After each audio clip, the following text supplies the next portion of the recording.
My Lights Camera Reads short story contest entry draws from my own real-life experiences, and I heard your book Home Field Advantage does the same thing. Can you tell me a little bit more about that? Well, basically, growing up with 5 sisters, I actually had twin sisters that were right ahead of me, 2 years older than me, and we had some very interesting days, I guess you could say. Always kind of at each other as far as, you know, in the competition with anything. Who had the last piece of chicken, who got to go out and play first, who got to pick the channel on TV. And so this story is about one of the episodes where they kind of tricked me into believing that they were good barbers, and it turns out that they weren't. Competition is part of your job, and those of us here are writing stories that answer the question, you can't borrow honey from a zombie because, as well as are all in the competition with each other to win the Platinum Pia.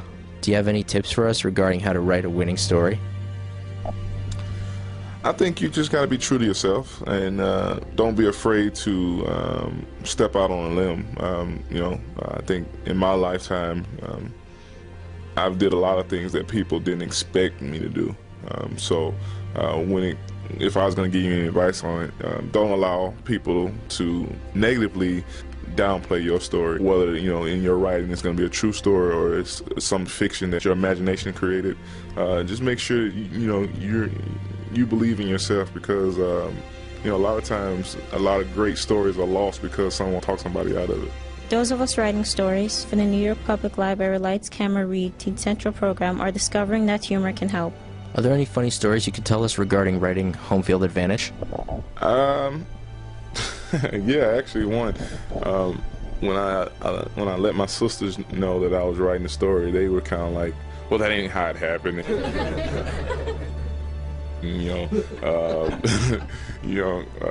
This is what happened, and we didn't cut your hair that way. You wanted us to cut your hair, all types of stuff. But it was just funny that obviously the way I wrote it is the way it happened. Is there any message to the story Home Field Advantage? If so, what is it?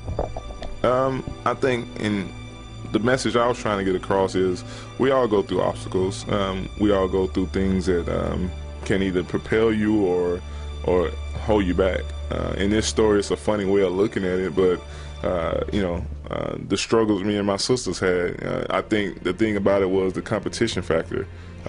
When I've went on record and said I credited my sisters for making me as tough as I am. A lot of people ask me why I play football, and I say, well, I had 5 sisters. So I think the story behind that is, again, don't allow obstacles to get in your way to delay or to stop you from progressing in whatever field it is. And for me, it was football, but for someone else, it could be anything, an author, a writer, if you want to be a fireman, whatever it may be. Everybody's going to go through obstacles. The people that you hear from are the people that fight through them and allow those obstacles to make them stronger.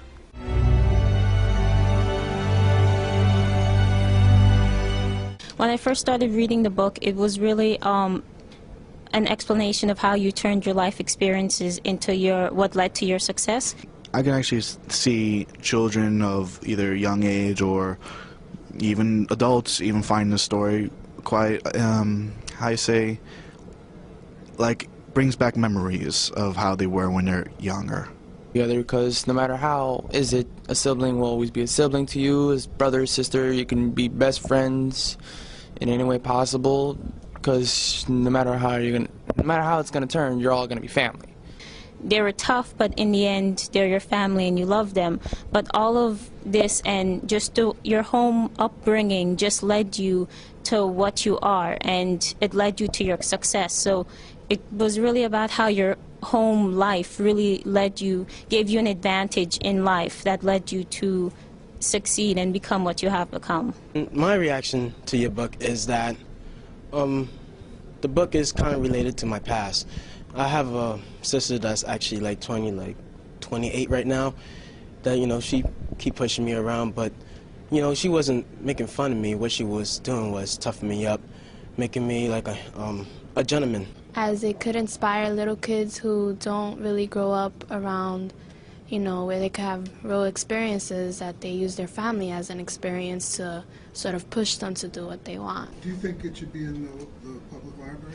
Oh, yes, I do think this book should be in the public library. Should be in the public library, because I can imagine this as something that one of the librarians could read to the children during like the children's story time, and I think it's something that the kids would like listening to, because at some parts of the book, it is funny that I do think a child would find it funny, and the illustrations in the book are also, I think they're quite well done, and I think kids will really be captivated by that and would really like the story. I think it should be in the library, as it will catch children's attention, because most children sort of grow up in a family where they are attracted to the New York Giants. So it can be sort of a way to captivate them to read that and change their mind about how they view things. And right now, I feel like, I feel inspired.